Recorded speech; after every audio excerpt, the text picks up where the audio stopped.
guessable by the end of the show. So, the next game is going to be JJAKJI versus Nerchio. This is from Europe, as we can see on the screen.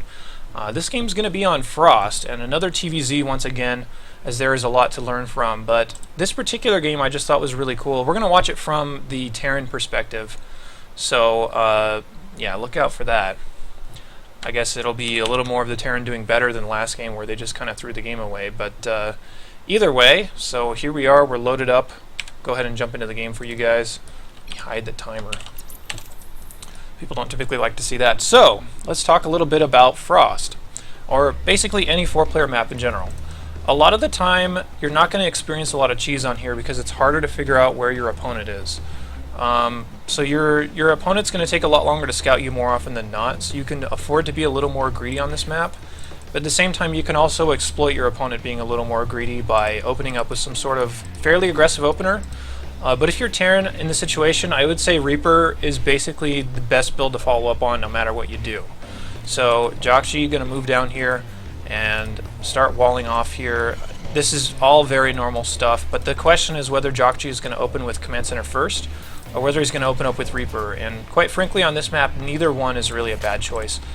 Especially in this matchup, since most people don't drone scout, they just send their first overlords out. That's going to be kind of a big deal as far as what you can get away with in this matchup.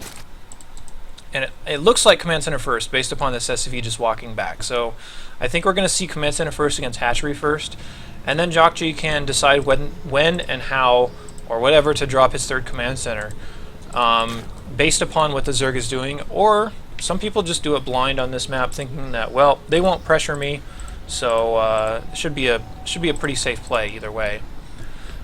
Let's see. Just checking out the Twitch chat here while this game charges up a little bit. I mean, if you guys have replays that you want to show me, if you can go and sign up on our sponsor's website, which is sc2replaystats.com, and then send me the link to the game that you upload.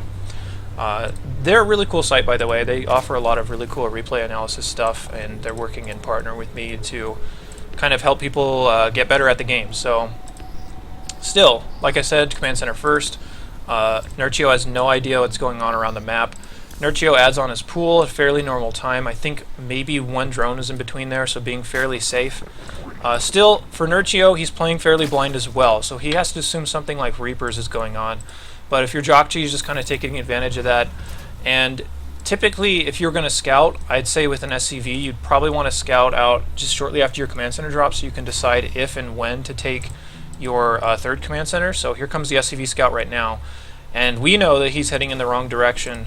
So if he was planning on putting a third Command Center down, depending on that scouting information, he's not going to get that for quite a while.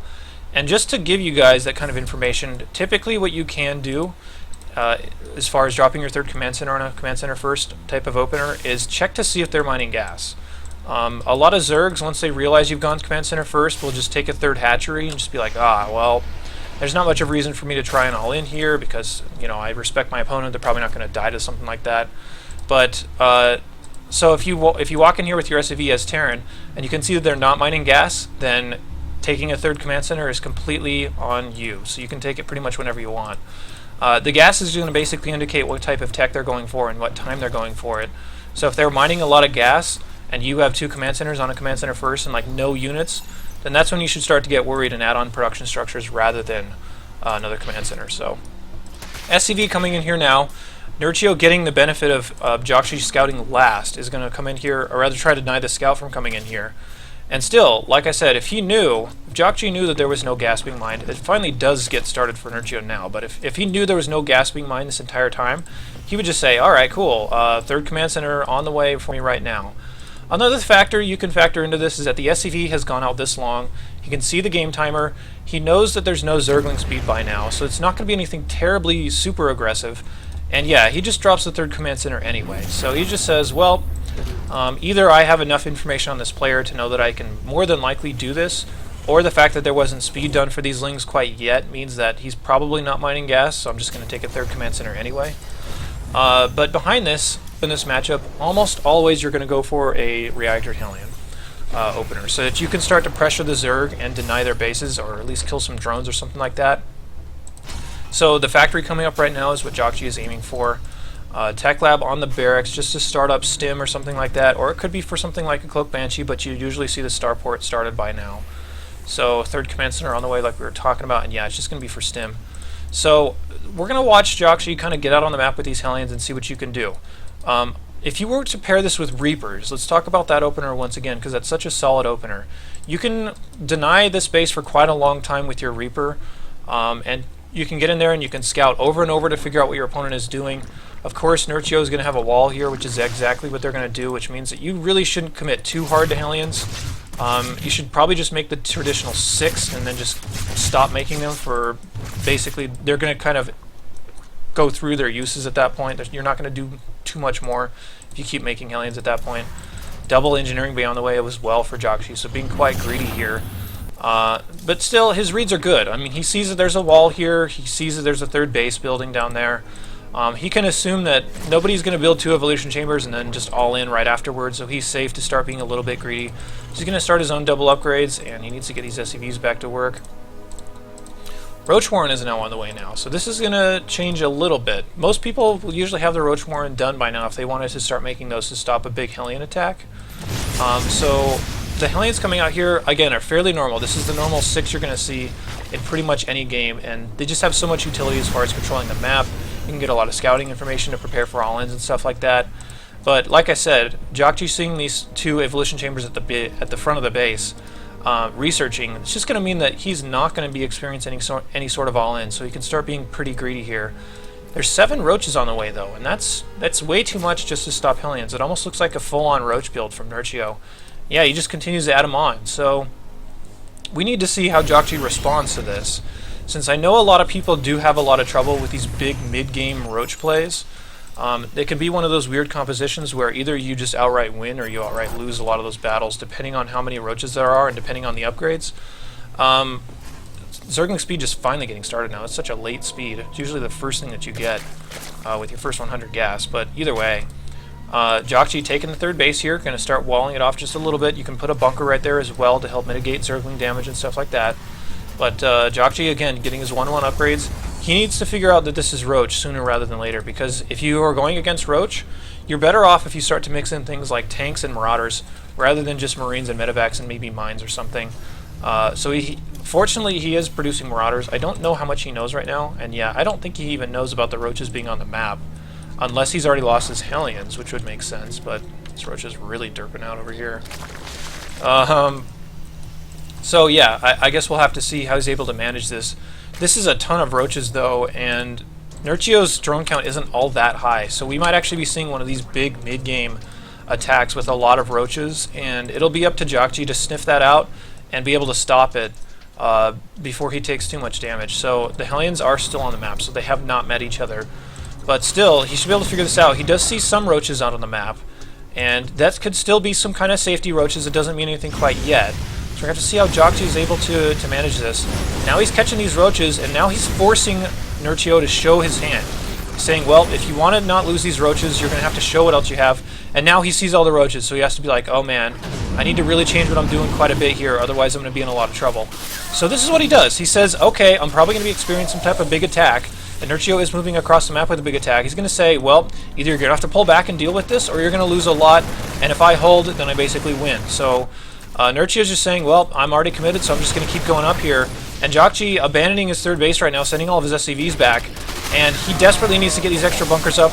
He could even put some bunkers on the high ground here to try and mitigate some damage, but the attack has begun. So it's completely up to JJAKJI to try and mitigate this the best he possibly can. And once again, because he was able to make Marauders throughout this, it's going to make a huge difference in comparison to everything else. But what you would really like to see, by the way, the drop is really going crazy here. He's actually going to get the lair at this rate. But trying to push up here is JJAKJI. He can even back up and raise his depots just a little bit to try and put some of these units out of range. Needs to be careful on his rallies here, and this is going to be really, really close.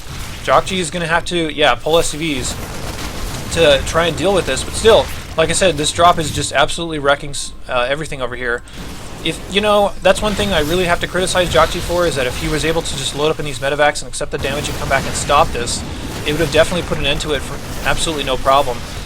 Re-rally of Zerglings and stuff all just flooding in here. You can see them all flying down the map. And this is getting really, really close right now. But JJAKJI still, the fact that he was able to get those Marauders on the map and his upgrades are decent is helping him hold this no problem. Or rather, it is a problem, but he would be dead without that for sure. Now he's just starting to rally his SCVs over toward the high ground, so the little micro plays from JJAKJI are really buying him a lot of time and assisting him in getting this attack held. Still some Zerglings he has to worry about, and again, medevac boost, flying in here, dropping off some units. You can even load into the bunker if you wanted to, and he looks like he's trying to right now. So I think, for all intents and purposes, JJAKJI has held this, but we have to see at what expense. 42 workers have been killed.